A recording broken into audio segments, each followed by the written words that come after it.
पिताजी जल्दी चलिए, वरना मैं आज स्कूल में देरी से पहुंचूंगा। मेरी टीचर बहुत गुस्सा करती है। हाँ बेटा, अभी चलते हैं, बस 2 मिनट रुको। तभी रमेश की पत्नी कमरे से बाहर आती है और रमेश से कहती है, सुनिए जी, आज शाम को आप ऑफिस से जरा जल्दी घर आ जाइएगा। याद है ना, आज आपको मुझे शॉपिंग कराने के लिए लेकर जाना है। अरे भाग्यवान, इस महीने हाथ जरा तंग है। मेरी मानो तो शॉपिंग का विचार कुछ दिनों के लिए अपने दिमाग से निकाल ही दो। मैं तुम्हें अगले महीने पक्का शॉपिंग कराने ले जाऊंगा। अभी मुझे चलना चाहिए, वरना राजू को स्कूल पहुंचने में देर हो जाएगी। देखिए जी, अब आपके ये बहाने पुराने हो चुके हैं। मैं कुछ नहीं जानती। आज शाम को मुझे शॉपिंग करने जाना है, मतलब जाना है। आगे आपकी मर्जी। अच्छा ठीक है भाग्यवान, अब तुम पूरा घर सर पर मत उठाओ, मैं कुछ करता हूँ। इतना कहकर रमेश अपने बेटे राजू को लेकर वहाँ से चला जाता है। घर से निकलने के लिए रमेश जैसे ही अपनी मोटरसाइकिल शुरू करता है, तभी उसकी माँ उसे आवाज देकर कहती है, अरे रमेश, आज शाम को मुझे कुछ पैसे दे देना। याद है ना, मैंने तुझसे कहा था कि मुझे मंदिर में चढ़ावा चढ़ाना है। अरे माँ, मेरी तनख्वाह आने में अभी 10 दिन बचे हैं। अभी मेरे पास बिल्कुल पैसे नहीं है। हाँ, मेरी तनख्वाह मिलते ही मैं तुम्हें पैसे दे दूंगा।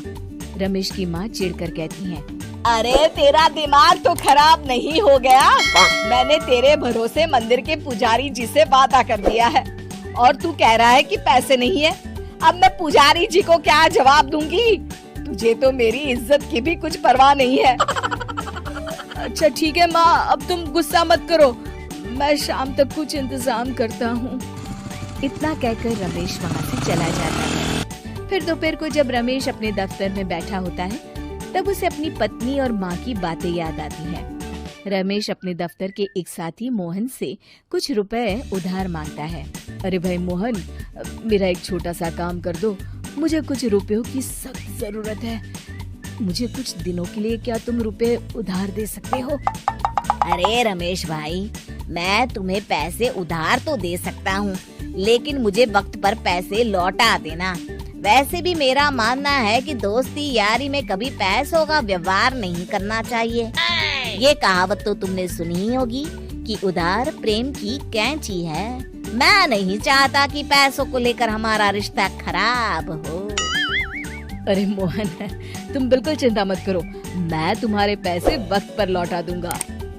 फिर मोहन रमेश को पैसे दे देता है। शाम को घर आकर रमेश कुछ पैसे अपनी माँ को देता है और साथ ही अपनी पत्नी को भी शॉपिंग कराने बाजार लेकर जाता है। रमेश की पत्नी और उसकी माँ का स्वभाव जरूरत से ज्यादा खर्चीला होने के कारण दोनों हमेशा बेवजह पैसे खर्च करती हैं। फिर एक दिन, सुनिए जी, अगले हफ्ते हमने छुट्टियों में कहीं बाहर जाने का प्लान बनाया था। आपने पैसों का इंतजाम कर लिया ना? अरे अभी कहाँ, अभी तो मेरे पास बिल्कुल पैसे नहीं है। हम कभी और चले जाएंगे। देखिए जी, मैंने सभी सहेलियों से कह दिया है कि मैं बाहर घूमने जा रही हूँ। अगर मैं नहीं गई तो सब मुझ पर हंसेंगी। आप कहीं से भी पैसों का इंतजाम कीजिए जी। इतना कहकर रमेश की पत्नी वहाँ से चली जाती है। वहीं दूसरी तरफ रमेश की माँ भी तीर्थ यात्रा जाने की जिद करती है और रमेश से पैसे मांगती है।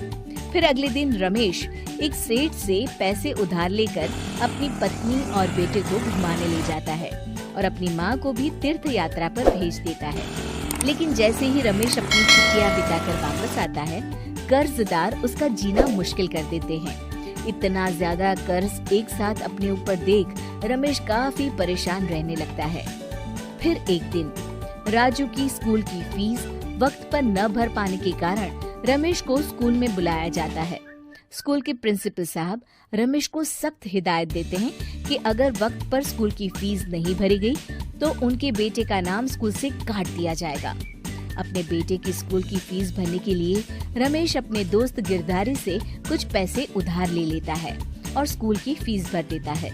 रमेश की माँ और उसकी पत्नी खर्चे और घर की जिम्मेदारी संभालते संभालते धीरे धीरे रमेश पूरी तरह कर्ज में डूब जाता है।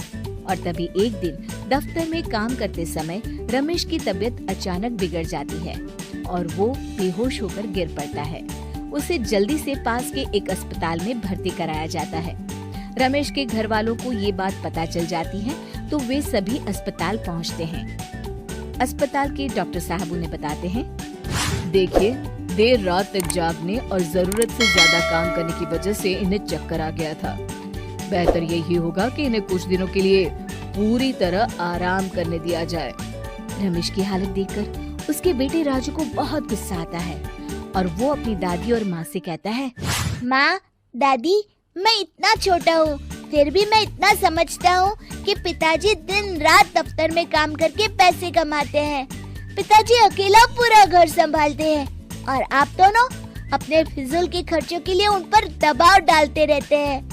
आज पिताजी की हालत के जिम्मेदार तो आप दोनों हैं। राजू की समझदारी भरी बातें सुनकर रमेश की माँ और पत्नी को अपनी गलती का एहसास होता है और दोनों की आंखों में आंसू आ जाते हैं। फिर कुछ दिनों के बाद रमेश की तबीयत एकदम अच्छी हो जाती है और वो पहले की तरह अपने काम पर जाने लगता है। रमेश की माँ और पत्नी अब उसे किसी प्रकार की कोई तकलीफ नहीं देते और ना ही उससे किसी चीज की मांग करते हैं। फिर देखते ही देखते रमेश अपने कर्ज के सारे पैसे चुका देता है। उसकी जिंदगी पहले की तरह अच्छी हो जाती है और वो अपने परिवार के साथ खुशी खुशी रहने लगता है। शिक्षा, हमारे रिश्ते एक तराजू की तरह होते हैं जिसकी दोनों ओर जिम्मेदारी और समझदारी का वजन बराबर होना चाहिए।